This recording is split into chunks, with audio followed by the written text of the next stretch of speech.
nulis biantara anu judulna pentingna ngajaga waktu keur masa depan.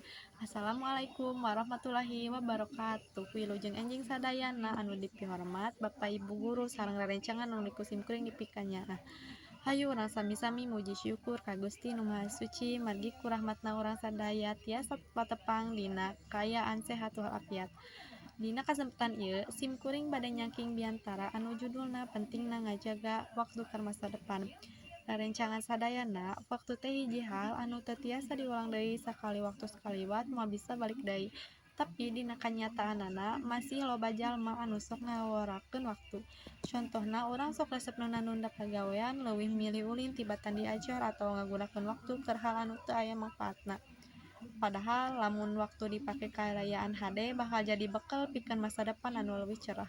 Ngajaga waktu teh teu kudu hal anu hese, urang tiasa ngamimitian ku hal leutik saperti nyieun jadwal kagiatan sapopoe, ngurangan kabiasaan males, ngahargaan unggal detik anu dipiboga. Lamun urang tiasa ngatur waktu kalayaan disiplin, insya Allah urang bakal sukses jadi jalma anu sukses. Rerencangan sadayana, ku kituna hayu urang sami-sami diajar pikeun leuwih ngahargaan waktu ulah nepi ka urang kaduhun di mangsa nu bakal datang lantaran waktos anu kapiceun. Mugia naon anu sim kuring sampaikeun tiasa janten pangeling-eling pikeun urang sadayana. Hapunten upami aya kecap anu kirang marenah. Wassalamualaikum warahmatullahi wabarakatuh.